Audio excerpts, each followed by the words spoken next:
Hello students, आज इस video में हम चैप्टर 8 राशियों की तुलना प्रश्नावली 8.3 से क्वेश्चन नंबर 6 सोल्व करेंगे।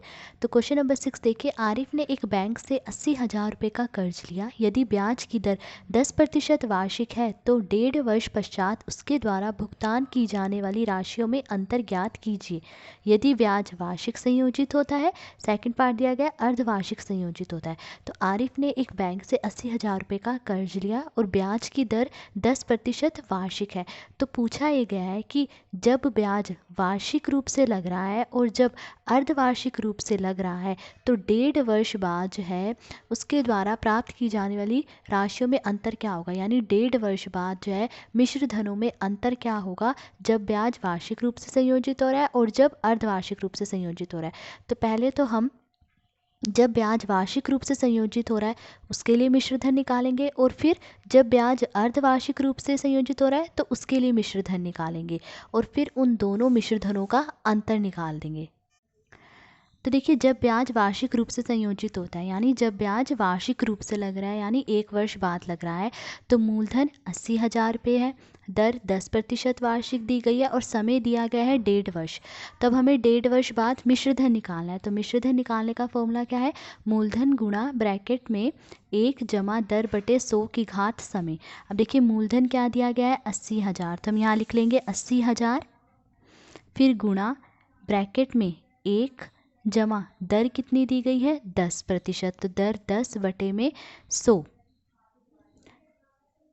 अब समय देखिए, समय दिया गया है 1.5 वर्ष यानी 1 वर्ष पूरा और फिर आधा वर्ष। तो 1 वर्ष पूरा तो हम यहाँ लिख लेंगे 1, फिर गुणा।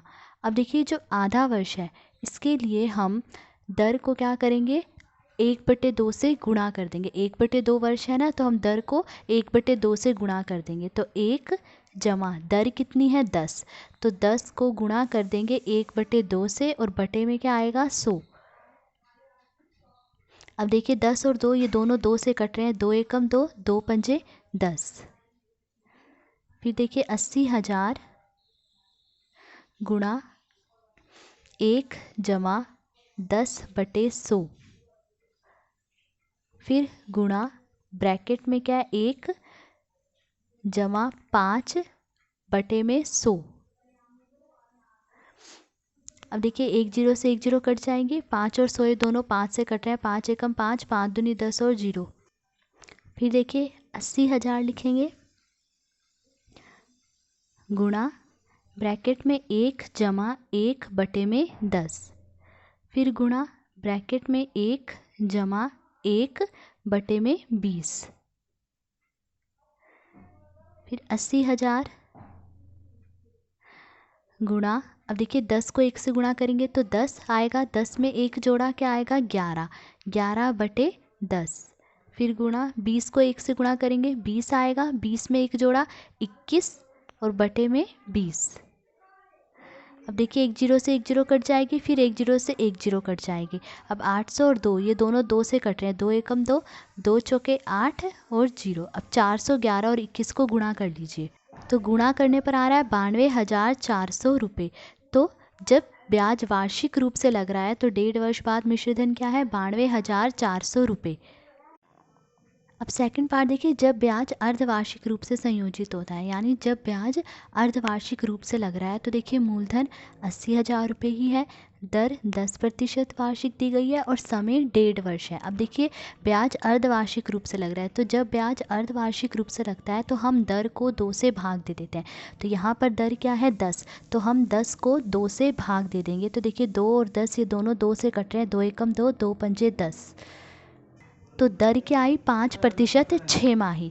आप चाहे 6 माही लिख लीजिए चाहे अर्धवार्षिक, एक ही बात है। अब समय देखिए क्या है 1 सही 1/2 वर्ष। तो पहले तो इस समय को ठीक से लिख लेंगे। देखिए मिश्रित भिन्न में लिखा है, इसे विषम भिन्न में लिख लेंगे। तो विषम भिन्न में कैसे लिखेंगे, 2 को 1 से गुणा करेंगे, 2 एकम 2, 2 आया, 2 में 1 जोड़ा कितना आया 3, तो 3 और बटे में क्या आ जाएगा 2। अब देखिए हमने कहा है कि जब ब्याज अर्धवार्षिक रूप से लगता है तो समय को 2 से गुणा करते हैं और दर को 2 से भाग दे देते हैं। तो समय को 2 से गुणा करेंगे तो यानी 3/2 को गुणा करेंगे 2 से, तो 2 एकम 2, 2 एकम 2 कितना आया 3। तो समय है 3 6 माही। अब देखिए 1.5 वर्ष बाद मिश्रधन। तो 1.5 वर्ष बाद मिश्रधन निकालना है, तो मिश्रधन निकालने का फॉर्मूला मूलधन गुणा ब्रैकेट में 1 जमा दर बटे 100 की घात समय। अब देखिए मूलधन कितना दिया गया है 80,000, तो हम यहाँ लिख लेंगे 80,000 गुणा ब्रैकेट में 1 जमा दर कितनी है 5% छमाही, तो हम यहाँ लिख लेंगे 5 बटे में 100। समय कितना है 3 छमाही, तो हम यहाँ लिख लेंगे 3। अब देखिए 5 और 100 ये दोनों 5 से कट रहे हैं, 5 एकम 5, 100 को 5 से काटेंगे 5 दूनी 10 और 0, तो 80,000 गुणा ब्रैकेट में 1 जमा 1 बटे 20 की घात 3। फिर देखिए 80,000 लिखेंगे गुणा, अब देखिए 20 को 1 से गुणा करेंगे तो 20 आएगा, 20 में 1 जोड़ा कितना आया 21 और बटे में आएगा 20 की घात 3। अब देखिए 21 बटे 20 की घात 3 का मतलब है 21 बटे 20 को हम 3 बार लिखेंगे, तो 80,000 गुणा 21 बटे 20 गुणा 21 बटे 20 गुणा 21 बटे 20। अब देखिए 1 जीरो से ये 1 जीरो कट गई, फिर 1 जीरो से ये 1 जीरो कट गई और 1 जीरो से ये 1 जीरो कट गई। अब देखिए 80 और 2 ये दोनों 2 से कट रहे हैं, 2 एकम 2, 2 चौके 8 और 0। फिर 40 और 2 ये भी 2 से कट रहे हैं, 2 एकम 2, 2 दूनी 4 और 0। 20 और 2 ये दोनों 2 से कट रहे हैं, 2 एकम 2 0, 2 एकम 2। अब देखिए 10, 21, 21 और 21 इन्हें गुणा कर लेंगे, तो गुणा करने पर आएगा 92,610 रुपये। तो जब ब्याज अर्धवार्षिक रूप से लग रहा है तो 1.5 वर्ष बाद मिश्रधन क्या है 92,610 रुपये। अब देखिए क्वेश्चन क्या पूछा गया है, क्वेश्चन ये पूछा गया है कि 1.5 वर्ष पश्चात उसके द्वारा भुगतान की जाने वाली राशियों में अंतर क्या है, यानी 1.5 वर्ष बाद मिश्रधन में अंतर क्या है ये बताना है। तो देखिए मिश्रधनों में अंतर निकालना है, तो देखिए जब ब्याज अर्धवार्षिक रूप से लग रहा है तो मिश्रधन कितना है 92,610 रुपये, और जब ब्याज वार्षिक रूप से लग रहा है तो मिश्रधन क्या है, तो मिश्रधन है 92,400 रुपये। तो देखिए मिश्रधनों में अंतर निकालना है, तो हम 92,610 में से माइनस कर देंगे 92,400, ठीक है। तो इन्हें माइनस करेंगे, माइनस करने पर आएगा 210 रुपये। तो मिश्रधनों में कितना अंतर आया 210 रुपये। यही हमें बताना था कि 1.5 वर्ष बाद भुगतान की जाने वाली राशियों में अंतर क्या होगा 210 रुपये। तो ये था क्वेश्चन नंबर 6। आज इस वीडियो में हमने क्वेश्चन नंबर 6 सोल्व करा। अगर आपको वीडियो पसंद आई हो तो please like share and subscribe. Thank you.